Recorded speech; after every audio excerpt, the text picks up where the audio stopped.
सियासत में जब बुलडोजर चलता है तो धूल सिर्फ इमारत से नहीं बयानबाजी से भी उड़ती है। रामपुर की जौहर यूनिवर्सिटी पर प्रशासनिक कार्रवाई हुई है तो राजनीति ने भी रफ्तार पकड़ ली है। एक तरफ नोटिस, दूसरी तरफ सोशल मीडिया पर सियासी प्रहार और फिर ओम प्रकाश राजभर ने अखिलेश यादव पर ऐसा हमला बोला कि राजनीतिक गलियारों में नई बहस छिड़ गई है। आखिर किस बात पर छिड़ी है ये जुबानी जंग और दोनों पक्ष क्या कह रहे हैं, आइए जानते हैं क्या है पूरा मामला।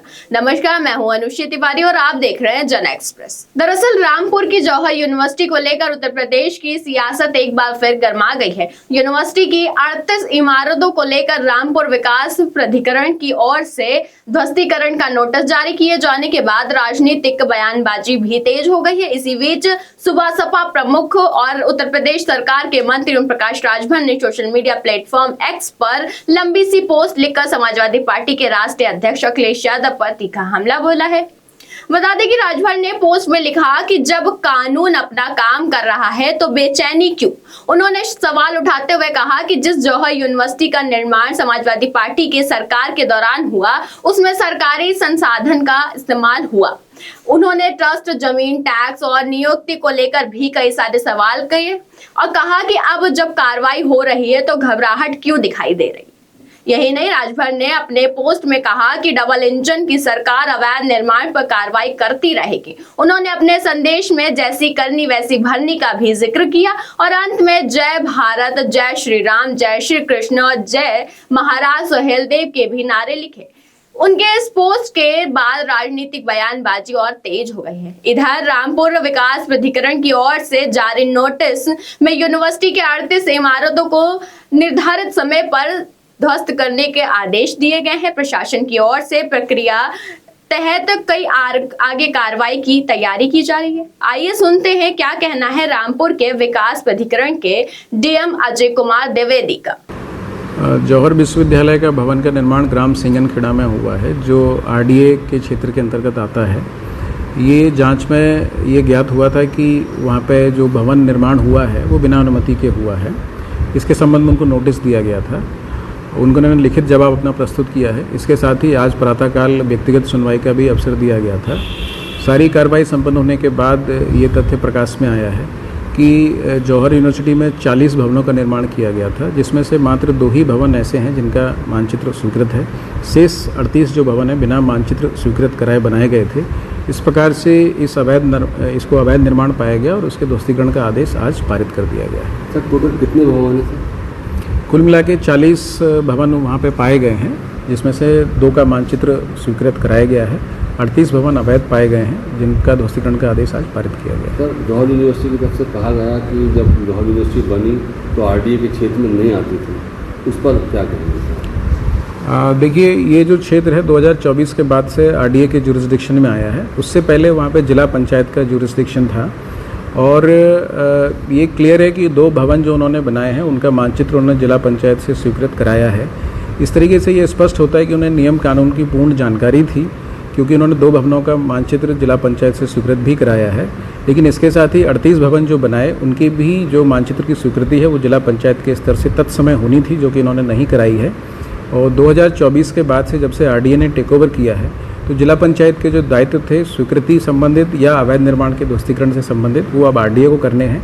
इस प्रकार से तत्समय जिला पंचायत से मानचित्र स्वीकृत न कराने की दिशा में ये 38 जो भवन है अवैध रूप से निर्मित पाए गए हैं, जिस पर आरडीए ने ध्वस्तीकरण का आदेश पारित किया है। तो जो आज आदेश पारित किया, ये कार्रवाई कब तक अमल में लाई जाएगी? देखिए, आदेश पारित करने के उपरांत नियमानुसार 15 दिन का समय संस्था को दिया जाता है कि इस अवैध निर्माण को वे स्वयं से हटा लें, और ऐसा ना होने की दिशा में आरडीए द्वारा स्वयं कार्रवाई करते हुए इस अवैध निर्माण को हटाया जाएगा। हालांकि इस कार्रवाई के बीच प्रशासन ने यह भी सुनिश्चित करने की कोशिश की है कि यूनिवर्सिटी में पढ़ रहे छात्र छात्राओं की पढ़ाई प्रभावित नहीं होगी। इसी उद्देश्य से उच्च शिक्षा विभाग के अधिकारियों ने एक टीम गठित की है। यूनिवर्सिटी के प्रवेश द्वार पर छात्र परामर्श केंद्र की भी बनाया गया है, जहां विद्यार्थियों को उनकी पढ़ाई और शैक्षिक प्रक्रिया से जुड़ी जानकारी उपलब्ध कराई जा रही है, ताकि किसी तरह की अफवाह या भ्रम की स्थिति न पैदा हो सके। वहीं समाजवादी पार्टी इस पूरे कार्रवाई को लेकर सरकार पर हमलावर है।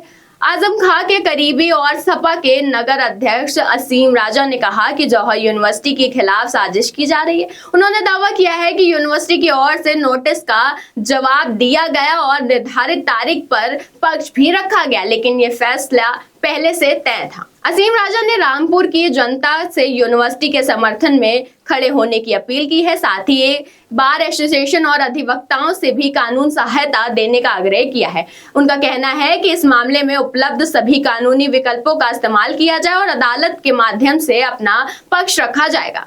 फिलहाल आइए जानते हैं जौहर यूनिवर्सिटी के बारे में, ये कब बनी और क्या है इसका विवाद। तो बता दें कि आजम खां 2003 में जौहर ट्रस्ट बनाया। सीएम रहे मुलायम सिंह यादव खुद कैबिनेट के साथ पहुंचे थे। 2003 की बात है जब आजम खां मुलायम सरकार के सदस्य मामलूम है, जहां शहरी विकास, रोजगार, जल आपूर्ति और गरीबी उल्लेखों के मंत्री बनाए गए। वो दौर था जब असल में मायने में रामपुर के आजम खां के दबदबे की शुरुआत हुई थी। इसी साल सपा नेता के मौलाना मोहम्मद अली जौहर ट्रस्ट बनाया गया था। इस ट्रस्ट में आजम खां समेत उनके परिवार के लोग भी सदस्य बनाए गए थे। वहीं 2005 में आजम खां के जौहर ट्रस्ट के अधीन मोहम्मद अली जौहर यूनिवर्सिटी बनाने का फैसला किया। आजम खां इसे पूरी यूपी का सबसे बड़ा शिक्षण संस्थान बनाना चाहते थे। इसे ऐसे देखा जाता है कि जब सीएम रहे मुलायम सिंह यादव पूरी कैबिनेट के साथ 18 सितंबर 2005 को रामपुर आए और जौहर यूनिवर्सिटी की नींव रखी गई। ये सबसे पहले मुलायम सरकार में से 2005 से 2007 तक और फिर अखिलेश सरकार में 2012 से 2015 के बीच हुआ। जब लोगों ने विरोध किया तो उन पर यूनिवर्सिटी में सरिया, सीमेंट चोरी और दीवार तोड़ने जैसे झूठे केस लगाकर जेल में डाल दिया गया। 2027 में यूनिवर्सिटी भी बीए, बीएससी, बीटेक, बीफार्मा समेत 25 कोर्सेज पढ़ाए जा रहे थे।